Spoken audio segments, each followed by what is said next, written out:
Bismillahirrahmanirrahim. Assalamualaikum warahmatullahi wabarakatuh. Alhamdulillahi nahmaduhu wa nasta'inuhu wa nastaghfiruh wa na'udzu billahi min shururi anfusina wa sayyiati a'malina. من يهده الله فلا مضل له ومن يضلل فلا هادي له. أشهد أن لا إله إلا الله وحده لا شريك له وأشهد أن محمدا عبده ورسوله وصفيه من خلقه وخليله محمد صلى الله عليه وسلم وعلى آله وصحبه الكرام. يقول ربنا جل شأنه في محكم تنزيله: يا أيها الذين آمنوا اتقوا الله حق تقاته ولا تموتن إلا وأنتم مسلمون. Kaum muslimin dan muslimat sidang jamaah salat subuh yang dirahmati oleh Allah Subhanahu wa taala.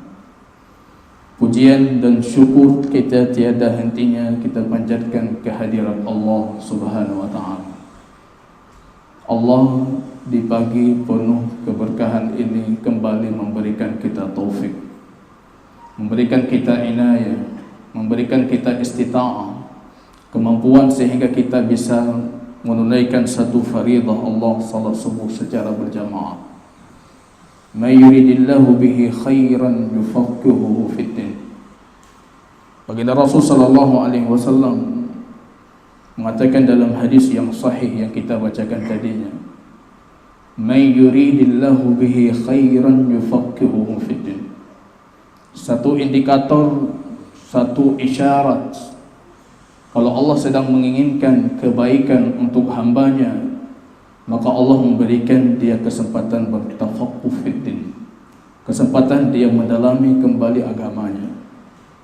Jamaah yang berbahagia, kita masih membicarakan pembahasan yang sama dengan pembahasan sebelumnya. Dan terakhir kali kita ditanyakan tentang pemaknaan terhadap firman Allah Maliki Yaumiddin, ataupun dalam satu riwayat yang kita sebutkan tanpa mematkan ataupun tanpa memanjangkan mim, Maliki Yaumiddin. Yaumuddin, hari pembalasan. Dalam Al-Quran lebih dari 10 nama Allah berikan untuk hari pembalasan. Yaumut Talaq, hari perjumpaan Bani Adam, dari Adam alaihissalam sampai anak terakhirnya, dari keturunan terakhirnya akan berkumpul fi sa'idin wahidin, di satu tempat besok di hari kiamat. Allah namakan hari ini dengan Yaumut Talaq, hari perjumpaan. Al-Haqqah, hari yang penuh dengan kepastian.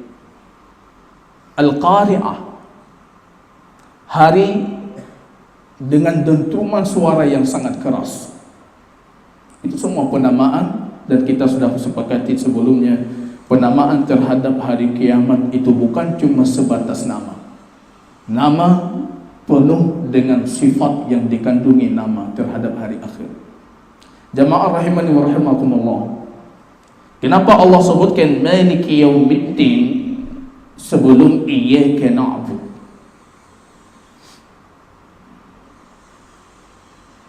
Motivasi terbesar untuk ibadah itu adanya hari akhir. Maliki Yaumiddin sebelum Iyyaka na'budu, pendorong penggerak kita untuk beribadah yang terbesar, motivatornya itu kepercayaan dan keimanan terhadap hari akhir. Kalau kita buat konsepnya, karena Al-Quran itu konsep petunjuk, Al-Quran itu petunjuk, artinya Al-Fatihah itu konsep petunjuk yang dikandungi Al-Quran. Allah melalui lisan baginda Rasul seringkali menjadikan syarat sahnya iman kita itu dengan ibadah. Jadi Allah katakan, Rasul sallallahu alaihi wasallam bersabda, "Man kana yu'minu billah wal yawmil akhir." Barang siapa yang beriman kepada Allah dan hari akhir, falyakul khairan aw liyasmut. Berbicara yang baik ataupun anda diam. Man kana yu'minu billah wal yawmil akhir falyukrim dhaifahu falyukrim jarahu. Yang beriman kepada Allah dan hari akhir hendaknya dia muliakan tetangganya, hendaknya dia muliakan tamunya. Jadi ini dijadikan syarat. Bukti keimanan kita muliakan tetangga, muliakan tamu, bicara yang baik, jangan bicara yang tidak baik. Itu bukti keimanan. Metode kedua, seringkali baginda Rasul mengaitkan amal saleh dengan balasan ukhrawi, balasan di akhirat. Kalau kita tidak beriman terhadap hari akhir, kita tidak akan termotivasi untuk beribadah. Makin beriman, makin lebih percaya, makin lebih termotivasi. Maka sering saya mengatakan kepada jamaah, masalah kita sebenarnya masalah iman. Seberapa sebenarnya kepercayaan kita terhadap Allah, seberapa kepercayaan kita terhadap hari akhir. Allah ikat. Mali abdil mu'min, hadis Imam Abu Dawud, seorang hamba mukmin ketika tertimpa musibah, bimauti ahadi safiyihi, dengan wafatnya orang yang dicintainya, laysa lahul jazaa'u illa jannah, tidak ada balasan untuknya kecuali syurga. Kalau kita percaya dengan janji-janji demikian, melahirkan pada hati kita itu ketentraman dan ketenangan. Tenang. Wafat anak yang paling kita cintai, kita ingat janji Allah, janji Rasulullah, laysa lahul jazaa illa jannah, tidak ada balasan untuknya kecuali syurga. Biqabdi ahadi habibaihi, dengan diambil satu dari dua yang paling dia cintai, kata baginda Rasul. Para ulama menafsirkan bola matanya. Ada yang hilang satu bola mata. Afanallahu wa iyyakum jami'an. Ada yang hilang dua bola mata. Kita mungkin bersedih, tapi ketika kita ingat janji baginda Rasul, tidak ada balasan yang pantas untuknya kecuali syurga. Melahirkan ketenangan dan kedamaian jiwa. Tenang. Termotivasi lebih lagi untuk beribadah. Hadis Imam At-Tirmidzi dan Abu Dawud, man kadhama ghaidhan wa huwa qadirun ala ayyunafila, siapa yang menahan amarahnya dan dia mampu untuk membalasnya. Ini qadhumul ghaid, harus kita jelaskan apa makna dari qadhumul ghaid. Sering orang menafsirkan menahan amarah seperti apa. Di Arab ada satu kebiasaan Arab, dan itu kebiasaan yang sangat baik, dan itu kebiasaan orang tua kita dulu. Di rumah punya guci tempat air, punya kendi tempat air. Air itu mungkin bahasa kita direndam dulu, besok baru minum. Ini dalam sisi tib an-nabawi, pengobatan baginda Rasul, ini sangat bermanfaat. Di kendi kita isi airnya penuh, kemudian kita ambil penutup, kita tutup. Ini dalam bahasa Arab qadhmul kirbah, jadi penutup kendi. Orang yang melihat dari luar, dia tidak bisa memastikan airnya penuh ataupun airnya kosong. Jadi kalau ada kendi dah diisi air, dah penuh, kemudian kita tutup, orang yang melihat ini ada air ataupun tidak, dia tidak tahu kecuali mengangkatnya. Ini dalam bahasa Arab namanya qadhmul kirbah. Allah dan baginda Rasul sallallahu alaihi wasallam mensifatkan orang muttaqin, alladzina yunfiquna fis sarra'i wad dharra. Orang muttaqin itu mereka berinfak, mendermakan hartanya dalam kondisi lapang dan susah. Ini sulit sekali. Kalau dalam kondisi lapang gampang, ketika mudah infak gampang, banyak rezeki infak gampang, tapi infak dalam kondisi sulit itu kriteria orang muttaqin. Wal kadhiminal ghaidh, dan mereka menahan amarahnya, sama seperti kita menutup kendi. Amarah di dalam tubuh kita sudah meluap-luap. Kita bisa menampakkan amarah, kita bisa menampakkan efek dari kemarahan kita, tapi kita menahan, menutupnya. Orang yang membuat kita marah, yang berhadapan dengan kita, dia berpikir kita tidak marah. Itu qadmul ghaid. Jadi jangan, saya menahan amarah tapi suaranya keras. Nah, ini bukan qadmul ghaid. Saya sudah sabar tapi wajahnya merah. Ini bukan qadmul ghaid. Telinganya sudah memerah, bukan qadmul ghaid. Matanya sudah merah, bukan qadmul ghaid. Wajah raut wajahnya marah, kemudian dia mengatakan saya menahan amarah, itu bukan qadmul ghaid.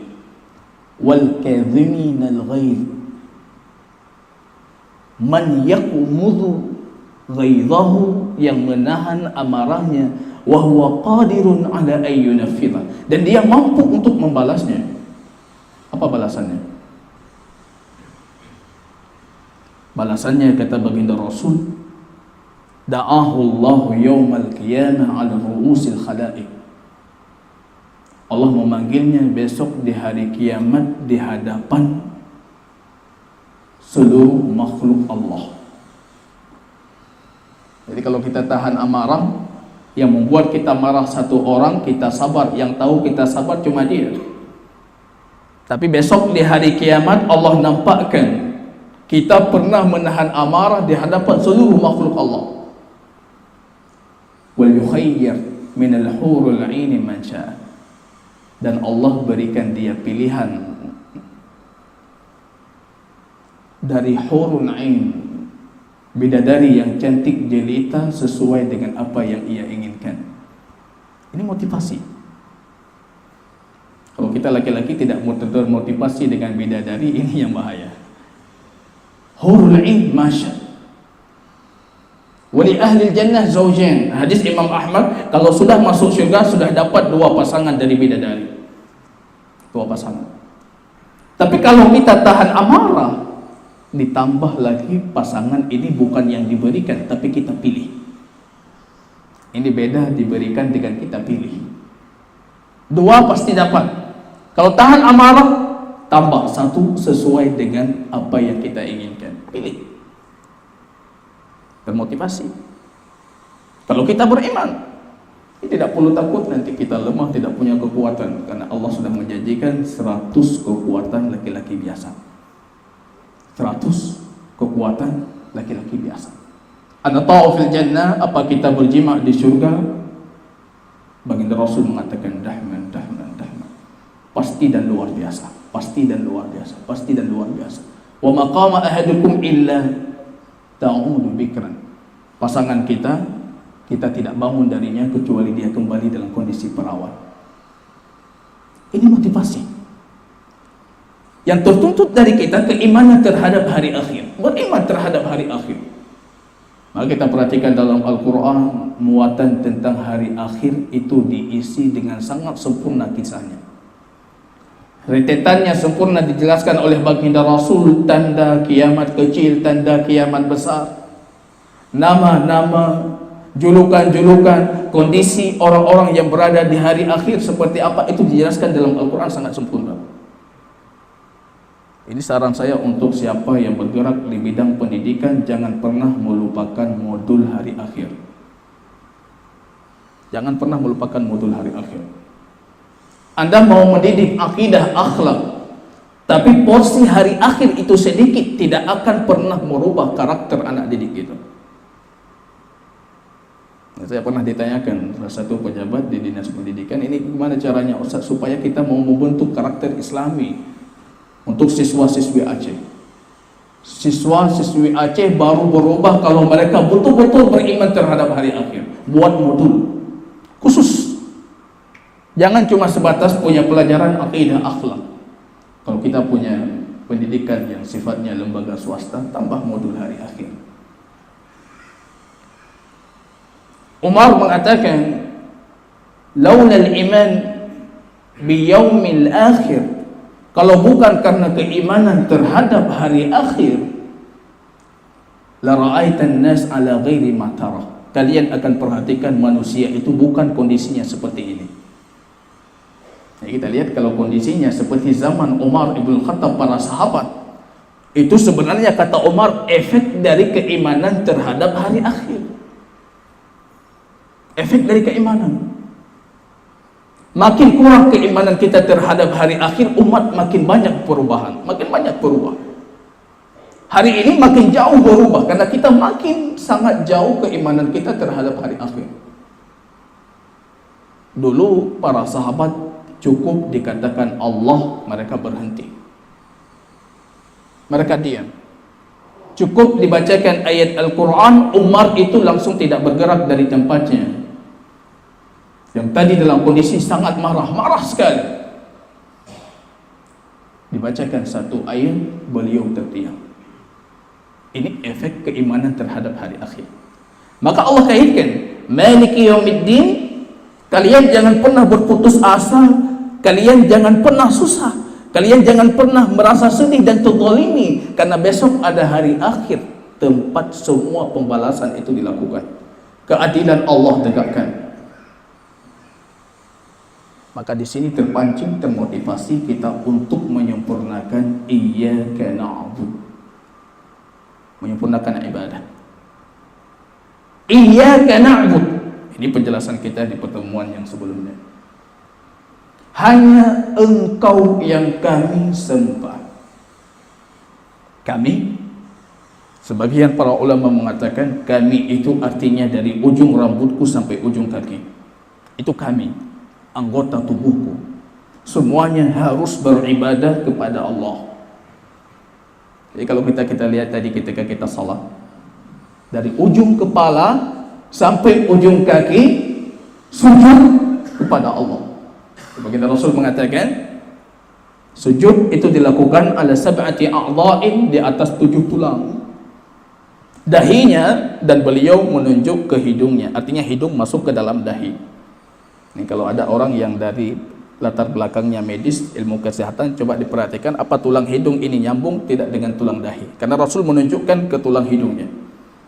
Dahi, dan beliau menunjukkan hidungnya. Ini tulang pertama. 2 tangannya, 2 lututnya, dan 2 ujung kakinya. Kita sujud dalam kondisi seolah-olah kita mengatakan seluruh tubuhku itu milik Allah.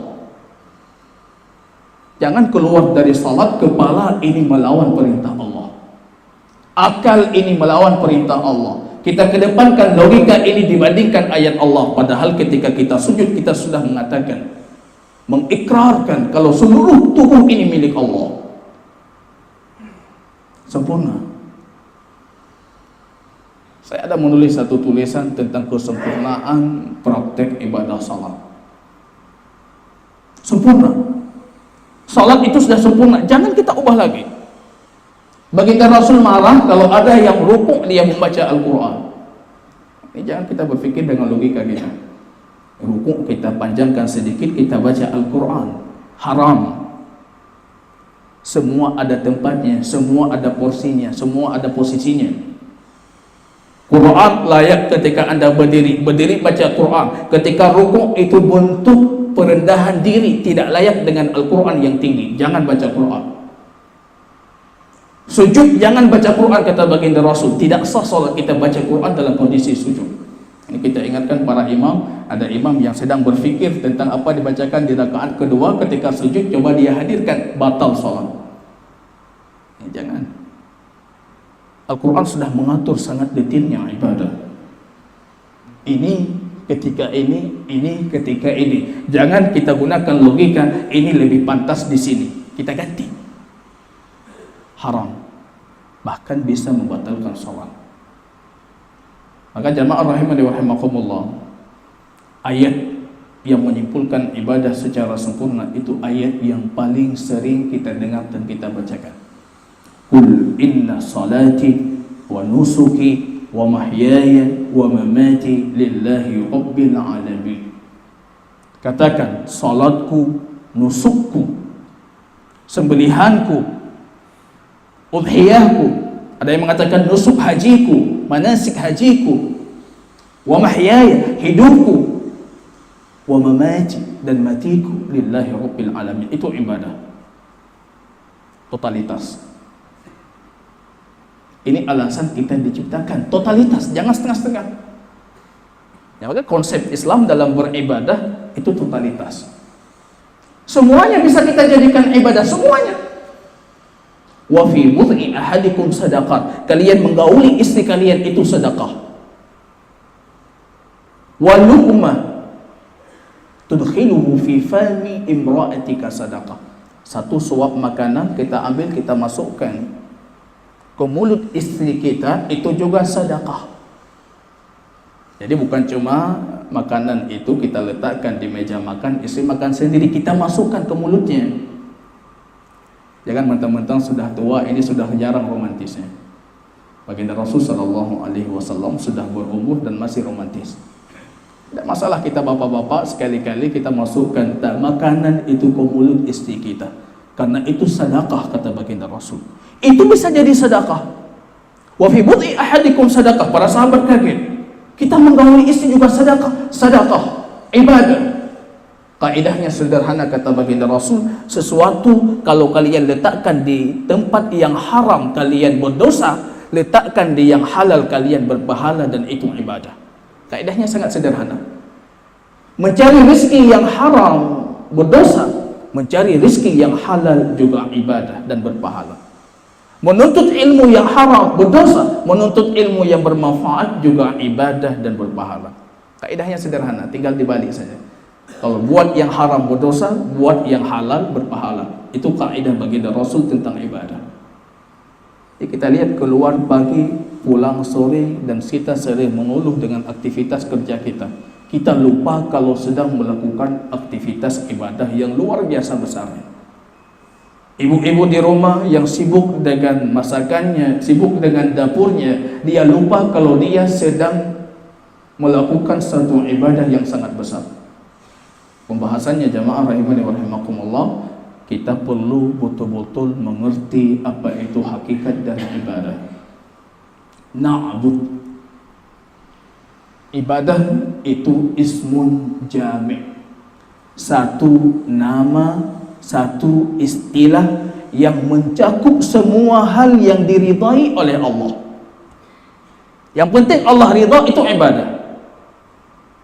Amal zahirat, baik amal yang nampak ataupun amal yang tidak nampak, al-batinah, yang tersembunyi dalam hati, ibadah. Bahkan saya pernah mengatakan juga, ibadah terbesar itu hakikatnya bukan ibadah badan. Hakikatnya ibadah terbesar itu adalah ibadah hati. Ibadah hati, ikhlas, khusyuk, sabar, syukur, inabah kepada Allah, isti'anah, bergantung kepada Allah, itu ibadah yang sangat besar. Bukan rukuk sujud kita itu ibadah yang besar. Bahkan rukuk sujud kita tidak berfungsi ketika tidak dibarengi dengan ibadah hati. Jadi kita perhatikan 3 ayat sebelumnya, itu ibadah hati.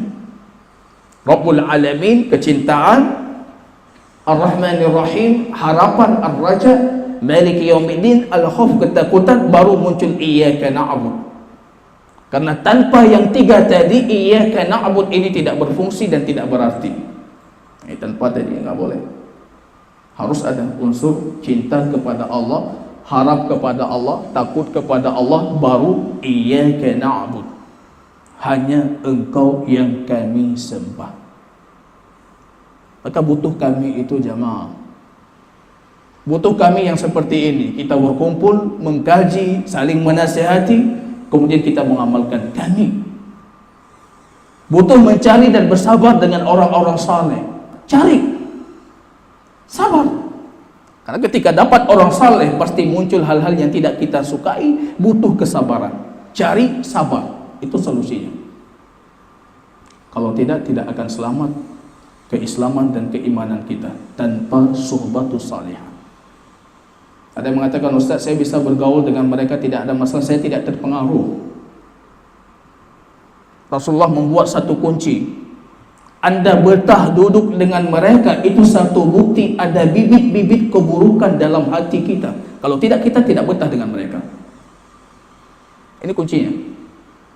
Ada orang yang tidak saleh, tapi Anda betah duduk dengan mereka. Ini artinya ada bibit keburukan di hati kita, sehingga ketika dia mendapatkan dengan kawan yang tidak baik, dia merasa tenang dan betah.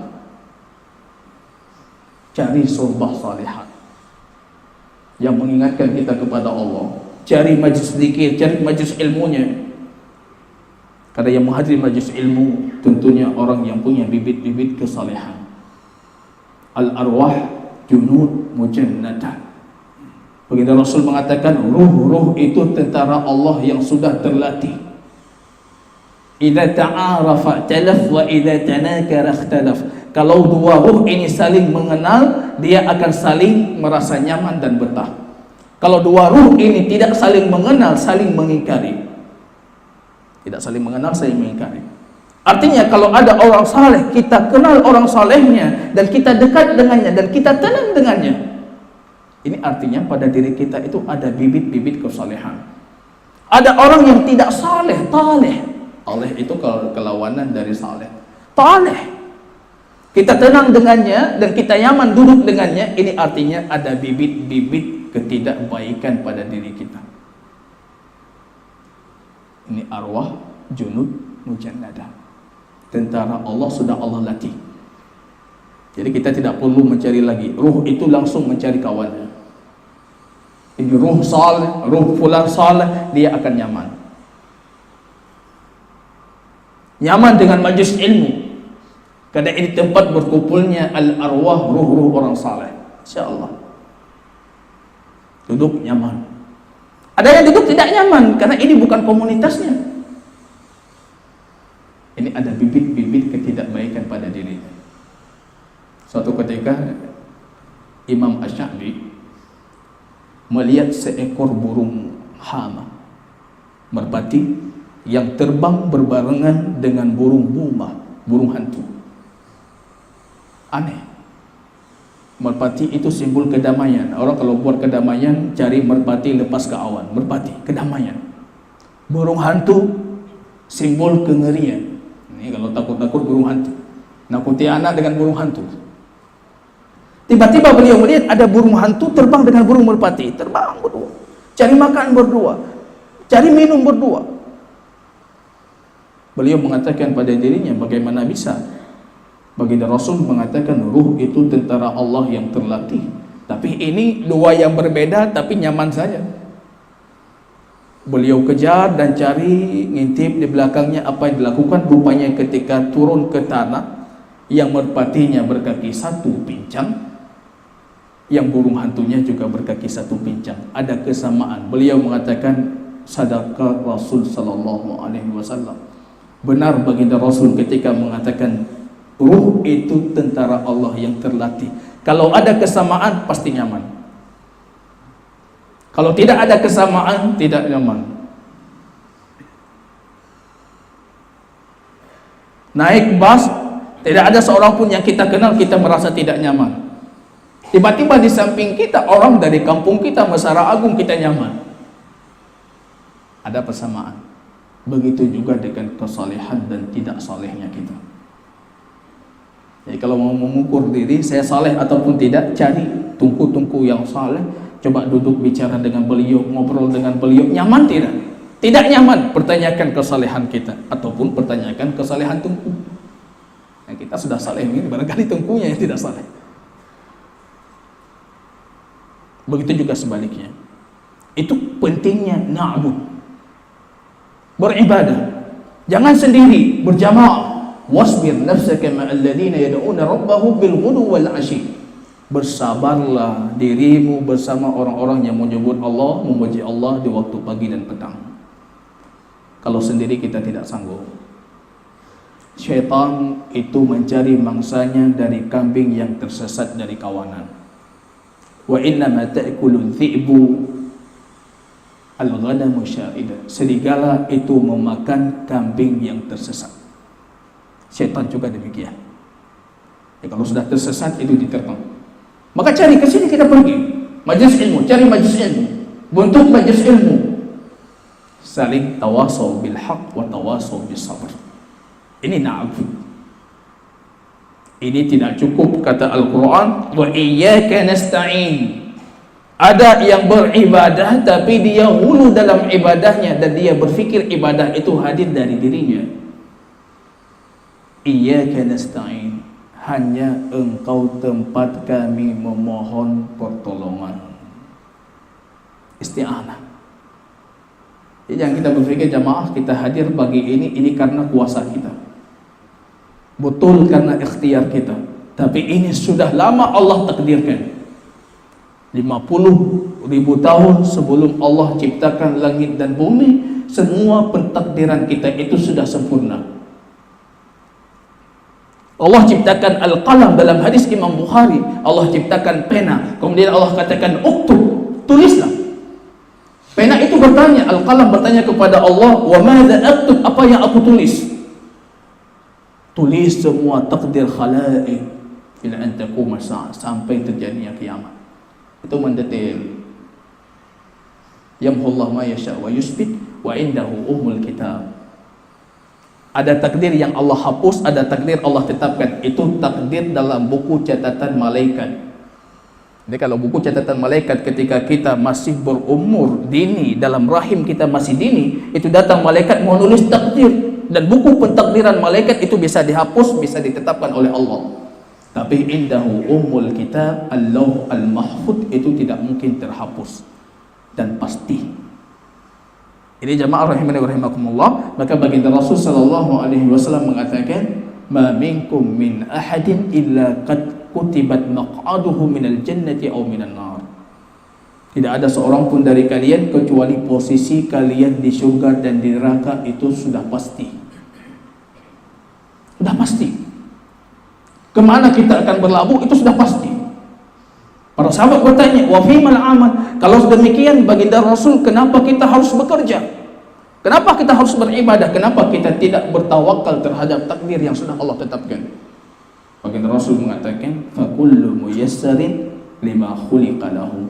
Semua akan dimudahkan sesuai untuk apa yang diciptakan. Jadi ketika kita datang beribadah, kita harus berpikir ibadah ini bentuk kemudahan yang Allah berikan supaya Allah membawa kita ke surganya Allah. Isti'anah ini bukan dari kita. Kita punya ikhtiar, kita punya pilihan, tapi ini semata-mata takdir Allah. Kalau Allah yang menciptakan kita, artinya kerja kita juga Allah yang menciptakan. Jamaah rahimani wa rahimakumullah, apa pemaknaan terhadap iyyaka nasta'in? Isti'anah itu apa? Dalam bahasa Arab, isti'anah itu kandungannya dua. Al-thiqah billah, al-i'timad ala Allah. Betul-betul percaya terhadap Allah dan betul-betul bergantung kepada Allah. Jadi kita lihat kembali dalam praktek salat kita, isti'anah itu sempurna tidak? Iyyaka nasta'in artinya kita percaya betul dan sempurna kepercayaan kita kepada Allah, dan kita bergantung secara sempurna kepada Allah. Karena prakteknya dalam hidup kita ada yang kita percaya tapi kita tidak berani menggantung diri kepadanya. Ada yang kita harap kita bergantung kepadanya tapi dia tidak terpercaya. Hari ini kita bergantung kepada pemerintah kita tapi kita kurang mempercayai pemerintah. Hari ini ada orang yang jujur kita percaya tapi kita tidak berani untuk urusan kita itu kita limpahkan kepadanya. Abu Dzar datang kepada baginda Rasul minta jadi gubernur. Ya Rasulullah, ij'alni amiran, jadikan aku sebagai pemimpin. Abu Dzar terpercaya, sangat dipercaya oleh baginda Rasul, tapi baginda Rasul mengatakan innaka dhaif. Kamu lemah Abu Dzar untuk jadi seorang pemimpin. Kamu bagus, iman bagus, semuanya bagus, tapi kamu lemah. Ini artinya percaya bisa jadi tidak terpenuhi unsur kita bergantung. Ada yang kita bergantung tapi kita tidak percaya. Isti'anah jangan demikian. Sempurnakan kepercayaan dan sempurnakan bergantungnya kita kepada Allah. Itu isti'anah. Ini secara teori di atas kertas gampang. Dalam prakteknya yang sulit. Waktu praktek isti'anah kepada Allah, rupanya kita selalu isti'anahnya dengan makhluk. Sedikit-sedikit minta bantuan orang. Di rumah gatal sedikit di punggung langsung panggil istri. Bukan tidak boleh. Tapi ini pemaknaan yang kurang terhadap isti'anah. Sedikit hilang kunci, kita duduk adem ayem, kita perintahkan keluarga mencari kunci. Isti'anah kita kurang. Yang sepatutnya jangan pernah kita kaitkan makhluk dengan hati kita dalam meminta pertolongan. Hilangkan makhluk. Yang ada cuma Allah. Yang ada cuma Allah. Walaupun dalam bentuk yang mubah, kita tinggalkan supaya tidak terjatuh bergantung kepada makhluk dalam bentuk yang haram. Ini penting, kita meninggalkan yang mubah-mubah untuk menjauhi dari yang haram. Ini baru sempurna. Iyyaka na'budu, iyyaka nasta'in. Ibadah hak Allah kedepankan. Isti'anah haknya hamba diakhirkan setelah haknya Allah. Jadi ini kenapa iyyaka na'budu sebelum iyyaka nasta'in. Na'bud hak Allah, nasta'in hak hamba. Hak Allah kedepankan. Jangan hak kita yang kita kedepankan, hak Allah. Dan harus dibarengi. Kita tidak kuat. Kalau kita betul-betul beribadah, pasti akan datang orang-orang yang membenci ibadah kita. Kalau dakwah kita betul-betul, pasti akan datang orang yang tidak menyukai dakwah kita. Ini kaidah sunnatullah yang terjadi dari semenjak diciptakan kebaikan dan keburukan. Ini pasti terjadi. Sunnatullah. Maka ibadah harus dibarengi dengan isti'anah. Cari koalisi. Koalisi terkuat itu koalisi dengan Allah. Kalau kita dengan makhluk ini punya keretakan hubungan, punya permusuhan, yang harus kita cari itu koalisi yang lebih kuat dibandingkan makhluk. Mana lagi koalisi yang lebih kuat dibandingkan makhluk selain koalisi dengan Allah? Maka iyyaka nasta'in. Engkau hanya satu-satunya tempat kami memohon pertolongan. Berkoalisi dengan Allah. Makhluk membenci kita, makhluk memusuhi kita, makhluk memusuhi dakwah kita, koalisi dengan Allah. Cukup satu Allah melawan jutaan bahkan ribuan makhluk. Jadi ini kisah menarik ketika baginda Rasul hijrah ke Madinah, kemudian beliau masuk ke dalam gua dan dicari oleh para kafir-kafir Quraisy. Bahkan mereka sudah berdiri di depan pintu gua. Abu Bakar bersama baginda Rasul mengatakan, "Ya Rasulullah, law kana ahadum nadhara ila kanamih la ra'ana." Kalau satu di antara mereka melihat kakinya, sungguh mereka akan melihat kita. Cukup mereka melihat ke bawah, pasti mereka akan melihat kita. Baginda Rasul dalam kondisi tenang. Baginda Rasul mengatakan, "Ma dhannuka bisnaini wallah thalithuhuma." Apa pendapatmu wahai Abu Bakar dengan dua orang yang ketiga itu Allah? Cukup tiga. Yang tiga itu Allah. Jadi Abu Bakar tidak bertanya, kita cuma tiga. Ini bukan cuma sebatas tiga, tapi Anda sedang bertigaan dengan Allah. Cukup Anda sendiri dan Anda bertigaan dengan Allah. Ini koalisi dengan Allah, isti'anah. Kita lihat keimanan Abu Bakar langsung disebutkan oleh Abu Bakar bagaikan salju yang turun ke dalam hatinya. Dia langsung merasa tenang dan sedikit pun tidak ragu. Anda bersama Allah, tenang, selesai. Kita hari ini kalau kita mengatakan kita bersama Allah, ini masih ragu-ragu. Allah sama kita tidak. Ini jamaah rahimani wa rahimakumullah. Kesempurnaan ibadah itu baru bisa terjadi dengan kesempurnaan isti'anah. Wallahu ta'ala alam bisawab.